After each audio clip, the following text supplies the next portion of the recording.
Hello, welcome to Season Buds. நம்ம இன்றைக்கி பார்க்க போகிறது கொமட்டி கீரையும் இறாலையும் வச்சு எப்படி ஒரு சிம்பிளான குருமா செய்யலான்னு தான். வாங்க இப்போ வீடியோக்குள்ளே போகலாம். இது ரொம்ப டிஃப்ரெண்ட்டான recipe, traditional and healthy recipe. Season டைமில் மட்டும் இந்த கீரை கிடைக்கும்ன்றதுனால மறக்காமல் இந்த டைமில் செஞ்சு பாருங்கள்.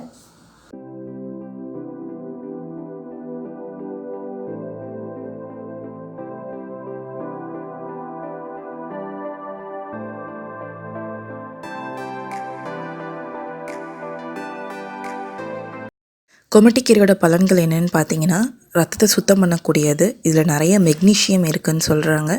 அதே மாதிரி ப்ரெக்னென்ட் லேடிஸ்க்கு ரொம்ப நல்லது. வாட்டர் கண்டென்ட்டை இன்க்ரீஸ் பண்ணக்கூடியது. ப்ரெக்னெண்ட்டாக இருக்கிற நிறைய பேர்த்துக்கு கான்ஸ்டிபேஷன் ப்ராப்ளம் இருக்கும். அதை சரி செய்கிறதுக்கு இந்த கொமட்டி கீரை ரொம்பவே உதவியாக இருக்குது. நிலக்கடலை அதிகமாக விளைவிக்கிற இடத்துல இந்த கீரை நிறையாவே கிடைக்கும். கண்டிப்பாக வாங்கி ட்ரை பண்ணி பாருங்கள். வாங்க இப்போ ரெசிபிக்குள்ளே போகலாம். சட்டியில் ஒரு கப் தண்ணி ஊற்றி, தண்ணி நல்லா கொதி வந்ததும் கழுவி எடுத்து வச்சுருக்க இறால் துண்டு போட்டுக்கலாம். இறால் துண்டு வேணும்னா எக்ஸ்ட்ரா கூட நம்ம சேர்த்துக்கலாம்.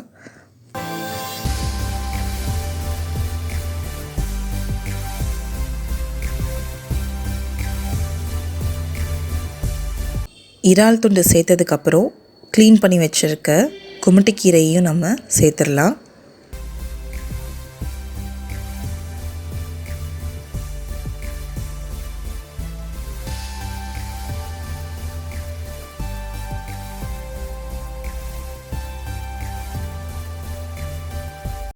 இந்த ரெசிபி ரொம்ப ஈஸின்னு ஏன் சொல்கிறோம் அப்படின்னா, இதில் நம்ம எதையும் தனித்தனியாக வதங்கினதுக்கப்புறம் சேர்க்க போகிறது இல்லை, மொத்தமாக சேர்த்துட்டு போகிறோம். அதாவது இறால் சேர்த்தாச்சு, கீரை சேர்த்துட்டோம். இப்போது நசுக்கி வச்சுருக்க பூண்டு, வெங்காயம், தக்காளி, தேவையான அளவு சாம்பார் மிளகாய்த்தூள், மஞ்சத்தூள், உப்பு சேர்த்து நல்லா மிக்ஸ் பண்ணி விட்டுடலாம்.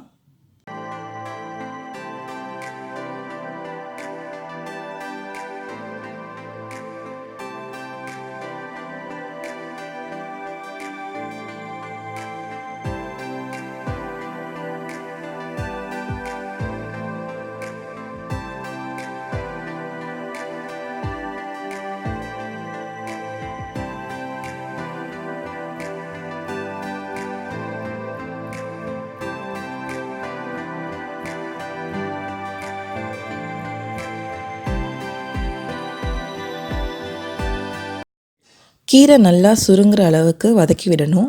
நல்லா வதக்கி விட்டதுக்கப்புறம் நம்ம ஒரு பிளேட் போட்டு மூடி வச்சிடலாம்.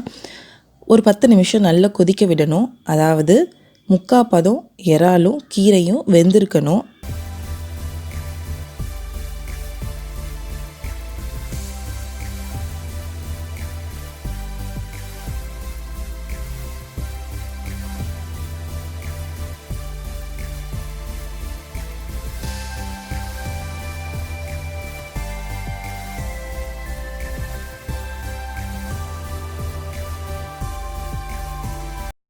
குருமா நல்லா கொதிச்சிட்ருக்கு.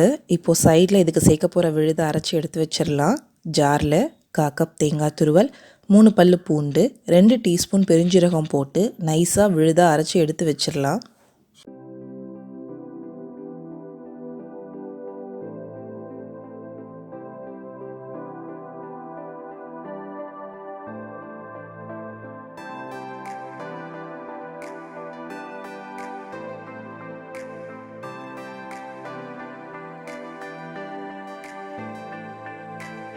இப்போது அரைச்சி வச்சுருக்க தேங்காய் பெருஞ்சீரக விழுதை சேர்த்துடலாம்.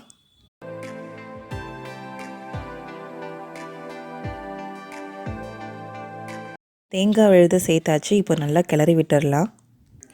பிளேட் போட்டு மூடி திருப்பி ஒரு 10 நிமிஷம் நல்லா கொதி விடணும். பச்சை வாசனை போகிற வரைக்கும் கொதி விட்டால் போதும். பச்சை வாசனை போயிடுச்சுன்னா உங்களுக்கு குருமா ரெடி ஆயிடுச்சு. கீரையும் இறாலும் நல்லா வெந்துருச்சு. இந்த ரெண்டுமே நமக்கு குருமாக்கு நல்ல ஒரு அரோமாவை கொடுக்கும். சாப்பிட்றதுக்கும் நல்ல டேஸ்ட்டாகவும் இருக்கும். ஹெல்த்தியான ரெசிபி. இட்லிக்கு தோசைக்கும் நல்ல காம்பினேஷன். கண்டிப்பாக ட்ரை பண்ணி பாருங்கள். இது ரொம்ப உடம்புக்கு நல்லது. சீசன் கீரையும் கூட. குழந்தைங்கள்லேருந்து பெரியவங்க வரைக்கும் எல்லாரும் விரும்பி சாப்பிடக்கூடிய கொமட்டி கீரை இறால் குருமா ரெடி ஆயிடுச்சு.